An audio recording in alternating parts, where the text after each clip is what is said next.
क्रांतीसूर्य महात्मा ज्योतिराव फुले यांची 199वी जयंती आणि 200व्या जयंतीचा प्रारंभ अशा या वर्षभर आगळा वेगळा उपक्रम खऱ्या अर्थानं या महाराष्ट्रामध्ये आणि देशामध्ये सुरू होणार आहे.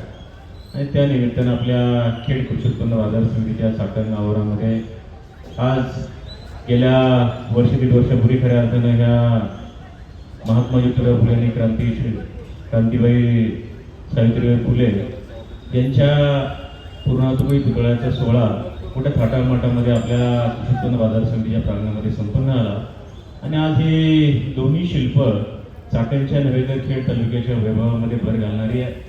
एक ऐतिहासिक असं शिल्प जाता येताना कुणी बघते की अरे तुमची खऱ्या अर्थानं सावित्रीबाईंचं आणि महात्मा फुलेंचं फार मोठं स्मारक आहे. मी आता जिल्हा परिषदेमध्ये जेव्हा गेलो रामशेठ तेव्हा अनेकांनी उल्लेख केला की पवार साहेबांनी भुजबळ साहेबांनी एवढा मोठा कार्यक्रम बाजार समितीच्या प्रांगणामध्ये एवढं मोठं शिल्प पुणे जिल्ह्यामध्ये खऱ्या अर्थानं कुठल्या बाजार समितीमध्ये असेल तर आपल्या बाजार समितीमध्ये आपल्या बाजार समितीच्या प्रांगणामध्ये आहे. आणि आज खरं तर मी आता ज्या जिल्हा परिषद सदस्य आहे जिल्हा परिषदेने एक अभिनव उपक्रम केला. काय उपक्रम केला की महात्मा फुलेंचं जे जन्मगाव आहे खानवडीच्या परिसरामध्ये तिथं अशी जिल्हा परिषद शाळा बनवलेली आहे की जसं नवोदय विद्यालय या महाराष्ट्रातला गोरगरीब या भारतातला गोरगरीब कोणी जर विद्यार्थी त्याच्याकडे टॅलेंट आहे तर त्याला मोफत शिक्षण त्या खानवडीच्या शाळेमध्ये मिळणार. एका वेळी 2000 विद्यार्थी तिथे शिक्षण त्या ठिकाणी घेणार आहे. आणि आता 10.5 वर्षात त्याचं उद्घाटन या राज्याचे मुख्यमंत्री आदरणीय देवेंद्रजी फडणवीस साहेब आणि राज्यातले अनेक मंत्रिमंडळातले सगळे सहकारी त्या ठिकाणी पुणे जिल्हा परिषदेनं हा उपक्रम त्या ठिकाणी घेतला की या महात्मा ज्योतिराव फुलेंनी शिक्षण आणि शिक्षणाची चळवळ या हिंदुस्थानमध्ये पुढे नेली.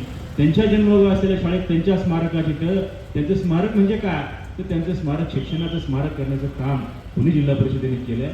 आणि महाराष्ट्रातलं एक रोल मॉडेल त्या ठिकाणी उभं केलं आहे की जिल्हा परिषद शाळेमध्ये CBSE बोर्डाचं शिक्षण जिल्हा परिषद शाळेमध्ये CBSE आणि ICSE बोर्डाचं शिक्षण जे पुणे जिल्हा परिषद त्या ठिकाणी देणार आहे. आणि महात्मा फुलेंच्या नावानं ते सगळे स्मारक ती सगळी शाळा खऱ्या अर्थानं आजपासून त्याचं उद्घाटन त्या ठिकाणी होणार आहे. त्या कार्यक्रमावर मला जिल्हा परिषदेचे घटनेचं म्हणून त्या ठिकाणी जायचं म्हणून मी आज खरं 10 वाजता मला न येता लोक याची वेळ त्या ठिकाणी आलेली आहे. परंतु भविष्यामध्ये या बाजार समिती सभापती म्हणून खऱ्या अर्थानं आपल्या परिसरामध्ये या 2 स्मारकांचं शिल्प जे आहे ते शिल्प आणि या शिल्पाची प्रेरणा घेऊन अनेक वर्ष आपण त्या ठिकाणी काम करतो आहे. आणि खेड तालुक्यातल्या प्रत्येक नागरिकाला अभिमान वाटावं असं शिल्प आपल्या या परिसरामध्ये निश्चितपणानं आहे. आणि उद्याच्याही काळामध्ये खऱ्या अर्थानं ही प्रेरणा आपल्या सगळ्यांच्यासाठी अबाधित त्या ठिकाणी राहील. आणि आपल्या सगळ्यांच्या वतीनं आजच्या या खऱ्या अर्थानं एक आगळा वेगळा आणि पुढं जी 200वी जयंती खरं तर संपन्न होती आहे वर्षभर सातत्याने वेगवेगळे उपक्रम समाज उपक्रम समाजातल्या गोरगरीब घटकांसाठी असेल उद्या जिल्हा परिषदेच्या शाळांपासून तर खऱ्या अर्थानं माझी मायमाऊली असेल ह्या सगळ्या मायमाऊलींना मदत करण्याचं काम वर्षभर आपल्याला त्या ठिकाणी करावं लागेल. आणि तीच खऱ्या अर्थाने त्यांना श्रद्धांजली ठरेल ती आनंदांजली ठरेल तीच विनम्र अभिवादन त्या ठिकाणी ठरेल. कारण महात्मा जगामध्ये अनेक आहेत पण महात्मा ही पदवी असलेली फार थोडी लोक त्या ठिकाणी आहेत. आणि अशा ह्या महान रत्नांच्या जयंती या ठिकाणी संपन्न होते.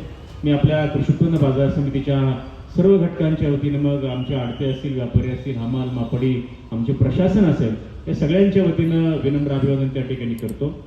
आणि भविष्यामध्ये देखील या शिल्पाच्या संदर्भामध्ये बाजार समितीच्या वतीने जे मदत लागेल ते सगळं करण्याचं काम बाजार समिती सभापती म्हणून ग्वाही देतो.